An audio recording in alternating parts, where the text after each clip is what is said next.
1983년 10월 9일 아웅산 묘소 테러 사건, 그날의 기억 함께 보시죠.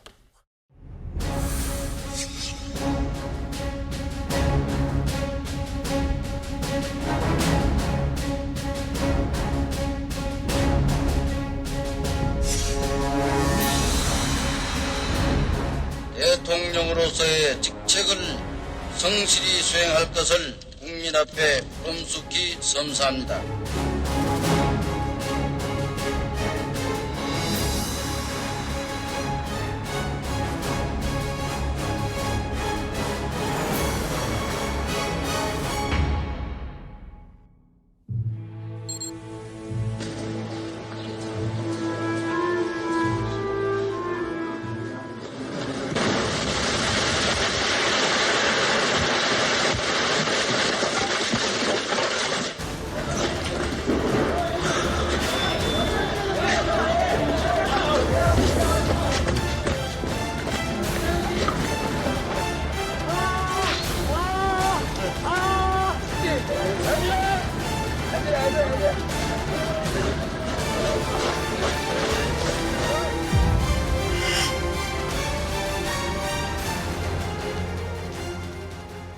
그곳은 어디예요? 아웅산 묘지라고 불렀던 곳인가요? 우리나라를 방문하는 모든 외국 사절들이 웬만하면 그 제일 먼저 방문하는 데가 공식 방문하는 데가 그렇지. 국립묘지잖아요. 어느 나라 가든. 근데 그것처럼 이제 거기서는 이제 아웅산의 묘지를 방문하게 되어 있는 거죠.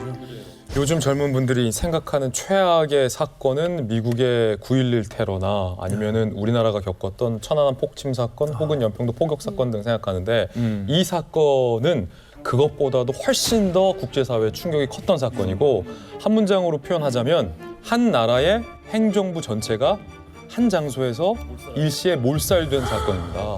그때 사망했던 분들을 보면 17명이 순직을 했는데 대통령 비서실장 숨졌고요. 경제수석 숨졌고요. 외무부 장관 숨졌고요. 미얀마 대사업 숨졌고요. 경제부총리 숨졌고요. 국회의원 숨졌고 보시면 행정부 전체 수반이 그때 전두환 전 대통령을 따라서 버마, 미얀마 순방에 동행을 했었고 전 대통령이 도착하기 직전에 일거에 다 사망했습니다. 어허. 이만갑에서 정말 어마어마한 슈미트. 예.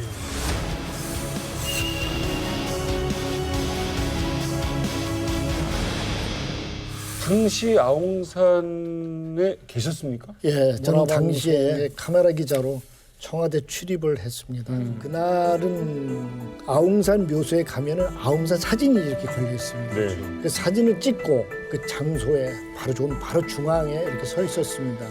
그때 앞에 공식 수행으로 오셨던 분은 이렇게 담소를 나누고 있었어요. 네. 그 순간에 그냥 꽝 하고 터지면서 앞이 하나도 안 보이는데 커다란 먼지가 그냥 막 쌓이면서 흙먼지하고 막 나무가 떨어지면서 그 전체가 아비규환이었고 이거 말할 수 없는 생지옥이었습니다.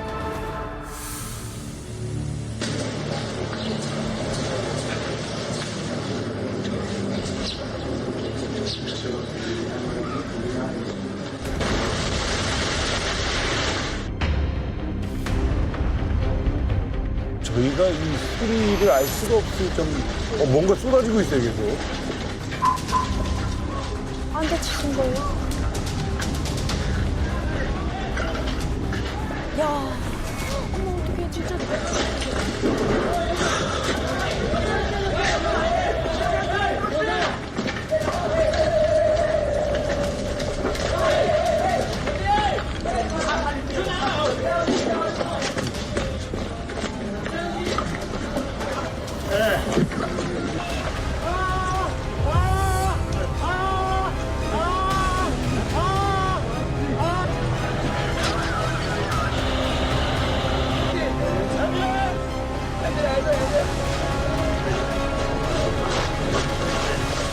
일어나시다 우리 여긴데. 어머머머 어떡해. 저기 빨리 왔어 어떡해.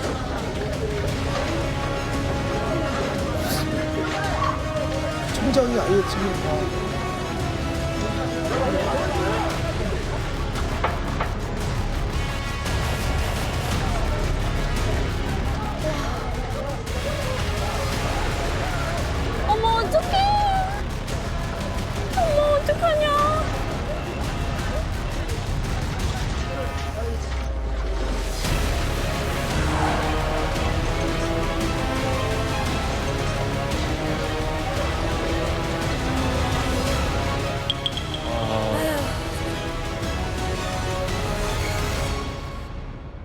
너무나도 충격적인 영상을 보셨고요.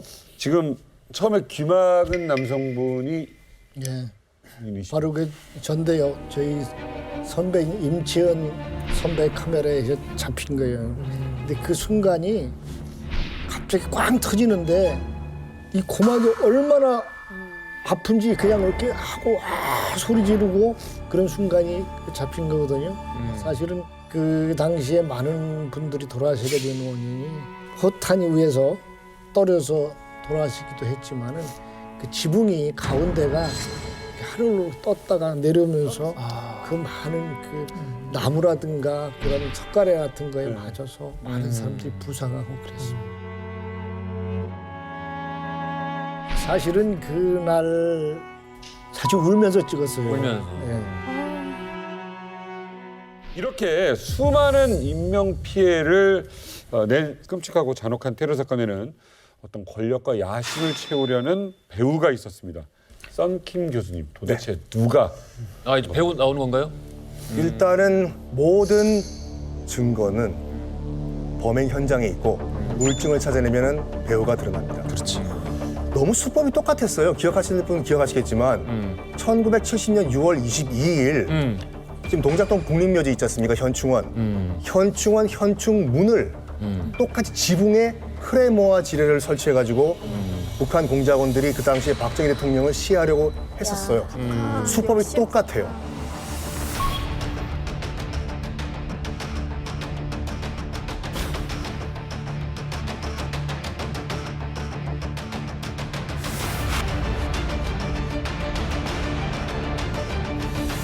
현장에 총 3개의 폭탄이 설치가 됩니다. 우리가 뭐 베트남전에서 처음으로 이제 미군이 사용했던 크레모아 지뢰라고 해가지고 크레모아. 한 방향으로 터지는 그 지상에 설치하는 지뢰가 있거든요. 구슬 같은 게 술들이 팍 나와요. 아이언볼이라고 해서 최대 700발이 들어가요. 빵! 이게 자탄이 터지는 거죠. 한 방향으로.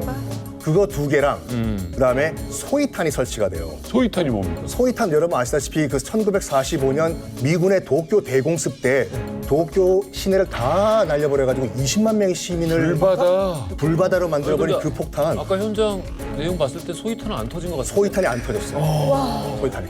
터졌으면은 그때는 그건 진짜 거기에 끔찍한 살아남는 사람이 그럼요. 그러면 현장에 소위탄이 있었다는 거예요. 그래서 일단은 크레모아 지뢰 2개랑 소위탄 하나가 설치가 되는데 크레모아 지뢰 하나가 터져요.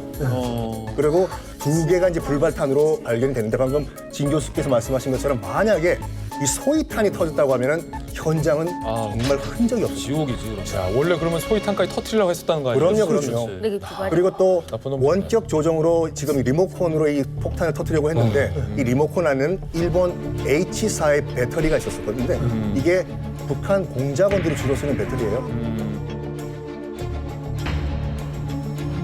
아웅산 묘소 테러를 준비하고 있던 북한 공작원들에게도 돌발 상황이 등장합니다. 저희가 이 만년필 뚜껑을 여는 순간 오늘 도망가셔야 됩니다. 만년필이네요. 이게 만년필인데 만년필 하나가 뭐 대단한 건가 싶은데 여기에 얽힌 엄청난 이야기가 있습니다. 당시에 일단 테러범들이 어떤 테러를 하기 위해서는 현장 상황을 잘 보이는 곳이 있어야 되잖아요. 그렇죠. 그래서 북한 테러범들이 소위 명당을 찾아야 하는데 그게 바로 아웅산 묘소 인근에 있었던 차량 정비소인데요.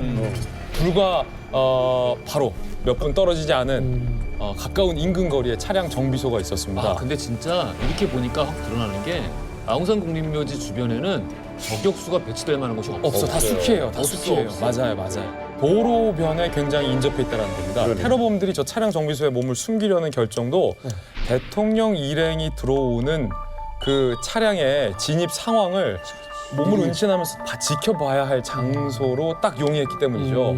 아웅산 국립묘지 이렇게 들어가는. 그러네. 그래서 저기에서 이제 북한 테러범 2명이 몸을 숨기고 있었는데 뜻밖의 돌발 상황이 생깁니다. 바로 저 차량 정비소 사장이 와서 말을 거네요. 누구한테? 테러범들한테.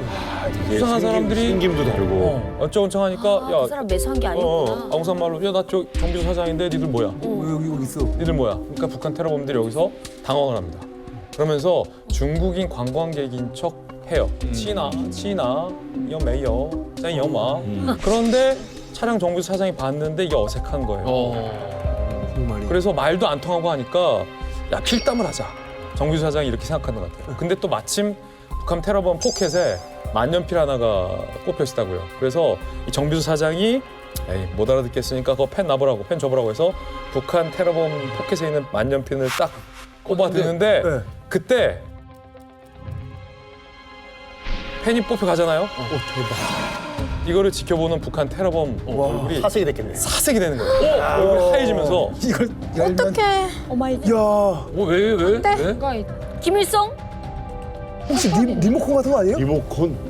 이 만년필은 일종의 부비 트랩이었던 거예요. 부비 그러니까 예, 오. 아웅산 국립묘지에서 자행했던 테러의 도구는 아니고 자폭용이거나 극단적인 상황에서 이 뚜껑을 열었을 때 터지는 거죠.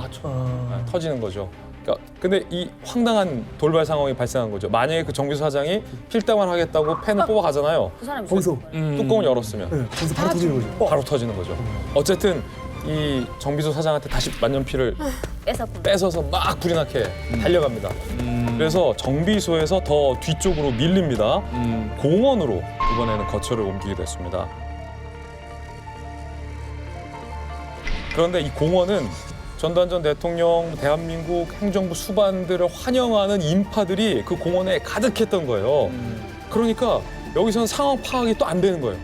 그러니까 정비소에서 한번 공원으로 밀리고 공원에서 야 이거 여의치 않으니까 한 번 더 밀립니다. 그래서 공원보다 더 열악한 장소로 옮길 수밖에 없었고 이게 네. 디테일한 테러.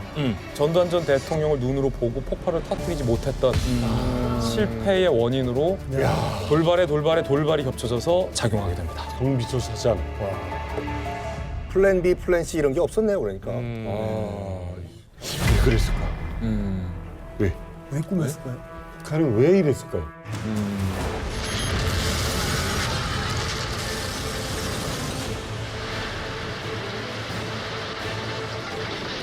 원인이 뭔가 광주 사태였어요. 광주 사태에 대한 북한의 대처라는 거는 전두환을 암살하는 거였어요. 그러면은 한국 내에서도 상당히 포옹이 있으리라. 뿐만 아니고 그 잘했다 하는 사람도 있었을 거예요. 대부분은 안 그랬겠죠. 그렇지만 그러니까 대중선동을 위해서. 광주 저게 있으니까. 그리고 이게 굉장히 남한 정부의 그 혼란 상태를 만들 수가 있죠. 네. 국내에서. 왜냐면 지도부 전체가 만약에 그랬다면 국가 수반까지도 만약에 이거라면 어마어마한 일이 벌어질 수 있는. 친애하는 국민 여러분, 북한 김일성 집단이 저지른 이번 버마 폭거는 북한 김일성 집단에게 엄중하게 경고해 두는 바입니다. 당시에 군부잖아요.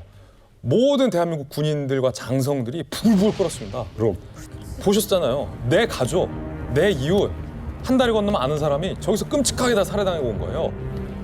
다 총 뽑아들었어요. 북한으로 가자고. 군부에 불만이 팽배했었어요. 그래서 벌초 계획이 준비됩니다.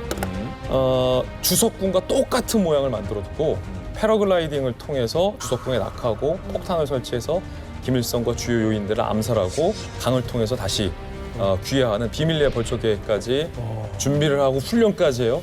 그런데 전두환 전 대통령이 어느 순간 나타나서 북한에 대해서 김일성을 죽이려고 들면 나에 대한 반역을 간주하겠다라며 올스톱을 시켰다라고 하는데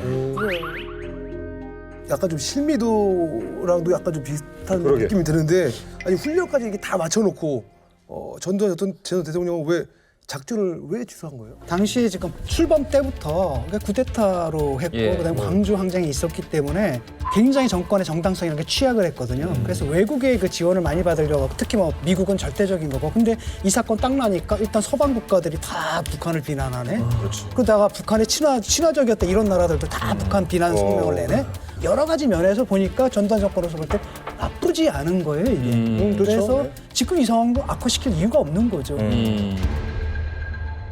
38년이 지났지만은 매년 10월 9일 날 언제부턴지 아웅산이란 그 자체에 한마디도 언론에서 나온 적이 없습니다. 그런 우리의 그런 아픔을 기억하지 못한다고 그러면 우리 후손들, 지금 후손들에게 물어봐서 아웅산을 아는 사람이 있습니다. 네. 사실 없죠. 사실상 그 당시에 참석했던 사람 중에서 살아남은 사람이 이제 별로 없어요. 네. 저도 오늘 이 자리에 참석해서 얘기를 하지만 네. 제 나이가 좀 70이거든요. 조금 있으면 아마 점점 사람들이 없을 거예요. 아마 오늘 그나마라도 참 이렇게 다뤄주게 돼서 감사하다는 말씀을 드립니다.